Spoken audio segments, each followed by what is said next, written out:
जय हिंद दोस्तों। आपका स्वागत है हमारे YouTube channel learning point with Abhishek में। 90 शब्द प्रति मिनट डिक्टेशन स्टार्ट।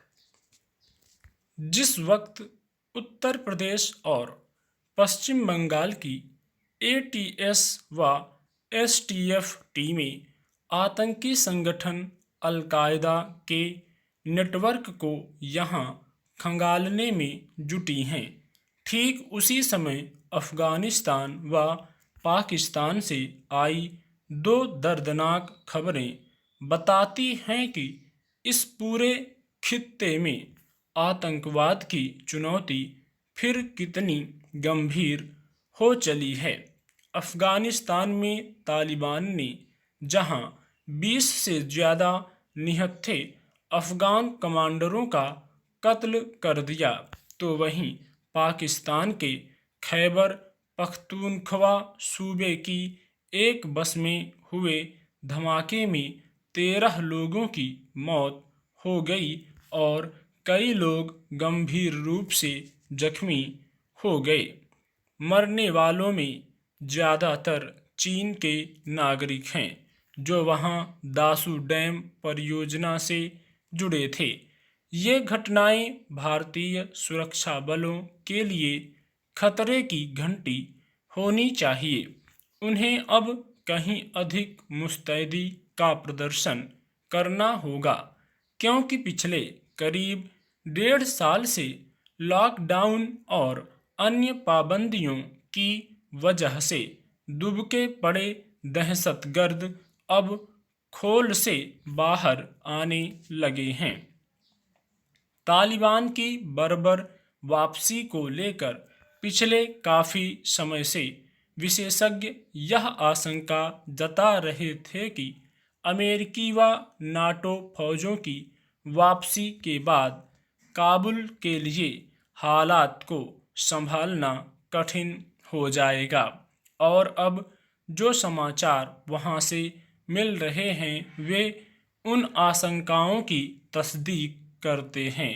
अफगानिस्तान के ग्रामीण इलाकों में तालिबान का दबदबा बढ़ता जा रहा है, तो काबुल में बैठी सरकार शहरी इलाकों को बचाने में जुटी है। यह संघर्ष अगर ज़्यादा गहराया और अंतर्राष्ट्रीय समुदाय मूक दर्शक बना रहा तो वहाँ की नागरिक सरकार के लिए तालिबान को रोक पाना कठिन होगा।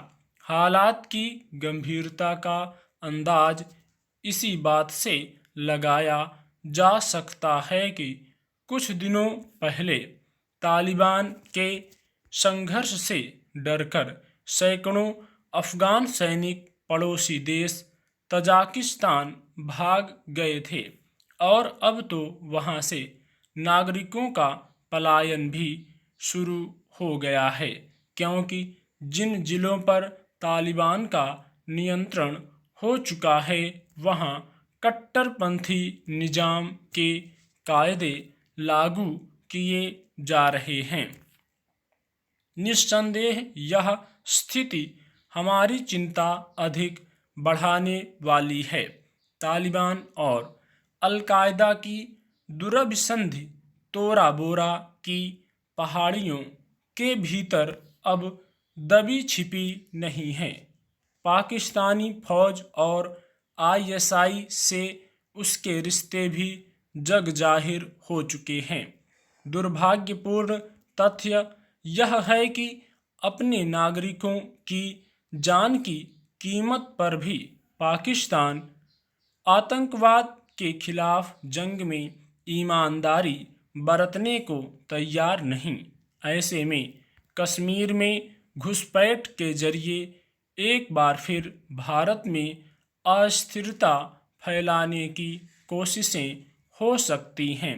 इसकी आशंका इसलिए भी गहराती है कि जिस अंसार गजवत उल हिंद से जुड़े होने के आरोप में 2 लोगों को यूपी ATS ने दबोचा है, वह अल-कायदा का ही एक शाखा है और कश्मीर में इसका गहरा नेटवर्क रहा है।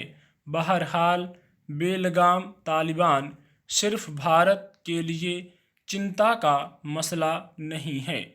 चीन के विदेश मंत्री ने जिस तल्ख अंदाज में कल तालिबान को चेतावनी दी है वह एक संकेत है कि काबुल में उसकी मजबूती बीजिंग के लिए भी सिरदर्दी है। स्टॉप।